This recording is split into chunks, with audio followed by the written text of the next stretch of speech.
She followed the birds and her eyes rested on a tiny creature with big yellow eyes nestled in a branch. "What's that, Granny?" she squealed. "An owl, darling. Maybe a baby owl." "This is the best H&S so far, Granny," she said. I wish you could have seen it in real life. Birds in real life? Like every day? Yes, and other animals too.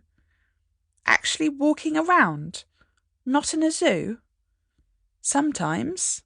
And insects. Do you know about butterflies? We were told about them at school. England was full of butterflies. You could sit in a garden or park and spot quite a few different species in the summer. What was it like, Granny? Oh, it was... Granny paused. Zaina looked around. Alarmed, she saw that Granny seemed to be crying. "Granny?" Granny cleared her throat. "Was it like this, but in real life?" She gestured to the hologram. "Well, yes, if you were in the rainforest," said Granny. "In England, in my garden, you'd see small creatures called bumblebees that look like tiny bears in black and yellow. In the warmer months, you could hear the hum of insects looking for nectar. My favourite butterfly had black stripes over its orange wings, so it looked a bit like a flying tiger. There were trees called oaks, which lived for hundreds of years. The garden looked different every day." "Could you touch the trees, Granny?"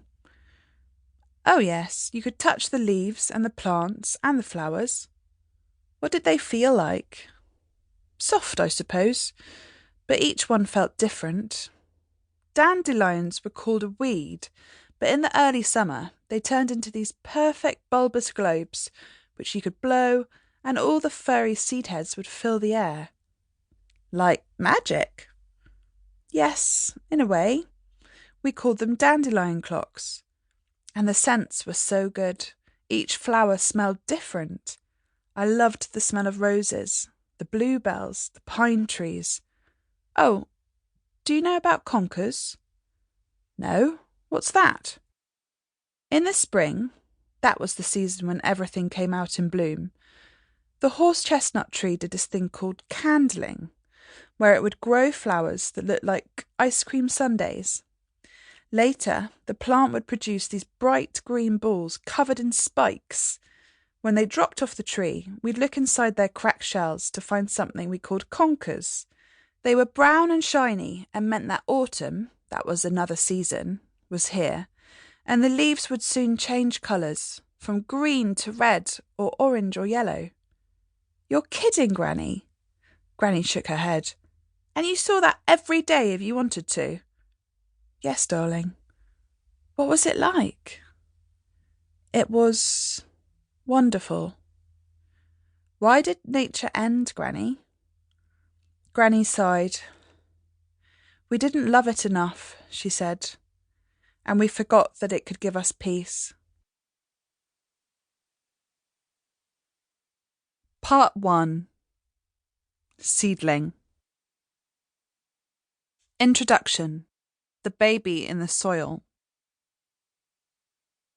Do you not see the very shrubs, the sparrows, the ants, the spiders and the bees all busied, and in their several stations cooperating to adorn the system of the universe?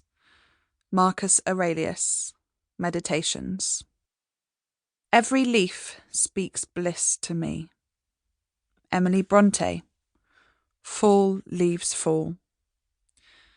The din of the dusty world and the locked-inness of human habitations are what human nature habitually abhors, while, on the contrary, haze, mist, and the haunting spirits of the mountains are what human nature seeks, and yet can rarely find.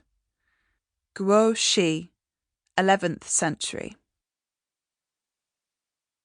One late summer afternoon, I was sitting at the edge of a wild flower bed in my garden with my baby daughter, touching desiccated seed heads and looking for worms in the soil.